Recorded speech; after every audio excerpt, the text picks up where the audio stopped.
Bismillahirrahmanirrahim.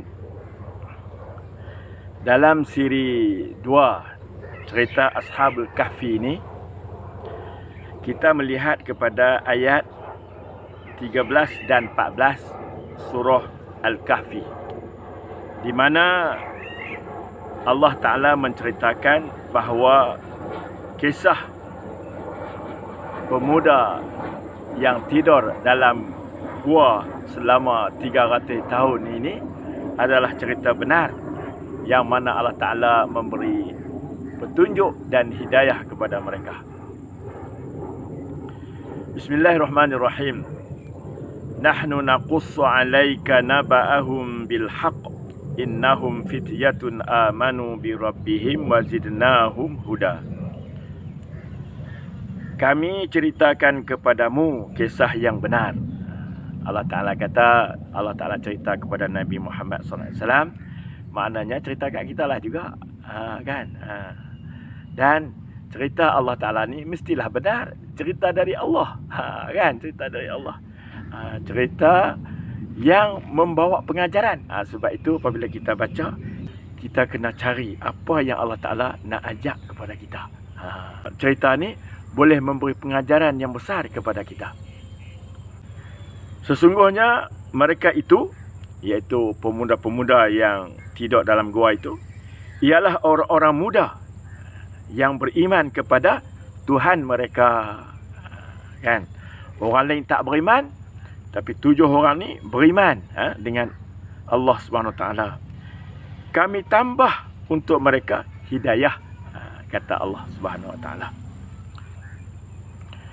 وَرَبَطْنَا عَلَى قُلُوبِهِمْ إِذْ قَامُوا فَقَالُوا رَبُّنَا رَبُّ السَّمَاوَاتِ وَالْأَرْضِ لَنْ نَدْعُوَ مِنْ دُونِهِ إِلَٰهًا لَقَدْ قُلْنَا إِذًا شَطَطًا. Kami kuatkan hati mereka semasa mereka berdiri di hadapan raja. Dia macam ni. Kita cerita sikit lah. Pada masa itu, pemuda-pemuda ni di dalam tafsir Ibn Katsir mengatakan mereka ini bangsa Rom, bangsa orang putih, Itali. Nama raja pada masa itu Decianus. Raja dan rakyat mereka tu kebanyakannya kafir lah, dan mereka membuat amalan-amalan syirik seperti berkorban untuk berhala dan macam-macam. Pada satu hari perayaan kita kata, yang cara agama masa itulah. Jadi mereka ni pakat berimpun lah, perayaan kan. Katanya nak buat di berhala lah, tempat berhala lah. Pemuda-pemuda ni, mereka anak-anak menteri, anak orang besar-besar. Dia kena duduk di majlis yang maknanya di barisan utama lah. Tetapi hati mereka tak berkenan dengan agama itu. Jadi mereka berunduk. Mereka tak kenal satu sama lain, tak kenal. Mereka berunduk keluar pelan-pelan daripada majlis tu. Habis di hujung majlis, mereka duduk di bawah pokok. 7 orang tu berimpun. Mereka adalah, dia kata apa agama apa ni, apa semua. Marahlah kepada raja dengan menteri-menteri, pak-pak mereka apa semua tu kan. Apa ni ikut apa semua. Jadi masing-masing, hang pun macam aku juga.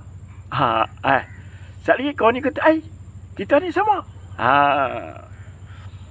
Jadi mereka pun ambil keputusan, berkawan lah, carilah guru-guru agama tempat yang mereka nak mengaji tu, dan mereka pun belajarlah agama. Dan sampailah maklumat ni kepada raja. Lama-kelamaan orang cakap lah kan. Maka raja panggil dia, Pak. Raja tanya, di antara soalan-soalan dah siasat apa semua, raja tanya, Tuhan kamu ni siapa? Bukankah aku ni Tuhan kamu? Dulu-dulu raja-raja dulu, mereka menganggap mereka sebagai Tuhan, sebagai orang yang paling berkuasa, dan mereka lah Tuhan. Jadi Allah Ta'ala cerita, masa raja tanya tu, mereka jawab dengan tegas. Jawab apa? Tuhan kami ialah Tuhan, iaitu Allah yang mencipta langit dan bumi. firman Allah Subhanahu Wa Taala dalam ayat yang ke-14 surah Al-Kahfi. Wa rabatna ala qulubihim idh qamu faqalu rabbuna rabbus samawati wal ard lan nad'uwa min dunihi ilaha laqad qulna idzan syatata. Kami kuatkan hati mereka, iaitu kukuhkan hati keimanan mereka itu semasa mereka berdiri di hadapan raja. Idh qamu maksudnya di depan raja. Raja ni raja lah. Dia paling berkuasa, dia akan menjatuhkan hukuman lah kalau siapa yang lawan dengan dia. Jadi sebab itu Allah Ta'ala kata warabatna ala qulubihim, kami kukuhkan hati mereka, kami ikatkan hati mereka. Jadi bila raja tanya siapa Tuhan kamu, maka mereka pun kata Tuhan kami Rabbuna Rabbus samawati wal ard, Tuhan langit dan bumi. Bukan hang saja. Hang tu, kamu tu, raja dalam negeri ni ya. Tetapi raja, Tuhan kami tu, kan? Tuhan kami tu ialah Tuhan langit dengan bumi ni. Semua ni hak dia.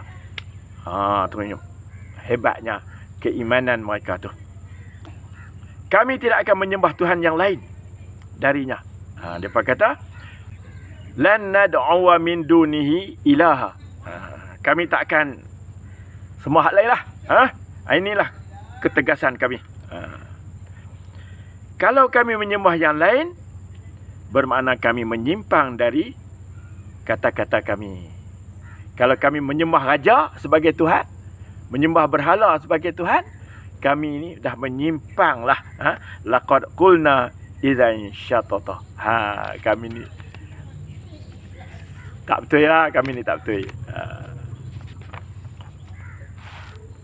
Kemudian raja pun geram lah. Tapi raja tak siksa. Sebab apa? Mereka ni anak orang besar-besar. Jadi tak apalah, saya bagi peluang pada kamu. Atau beta lah. Beta bagi peluang pada kamu. Seminggu. Kamu duduklah. Elok-elok. Kamu fikir. Kamu kena kembali kepada agama asal kamu. Maksudnya murtad lah. Jadi penjarakan mereka ni satu geng. Duduk dalam satu penjara. Mana tak siksa apa-apa lagi. Jadi mereka pun bincang lah sama-sama mereka.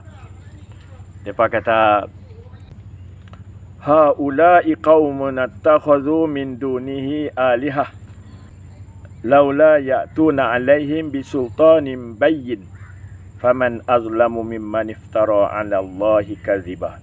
Mereka berkata, kaum kita, maknanya bangsa kita ni, menyembah banyak Tuhan selain daripada Allah.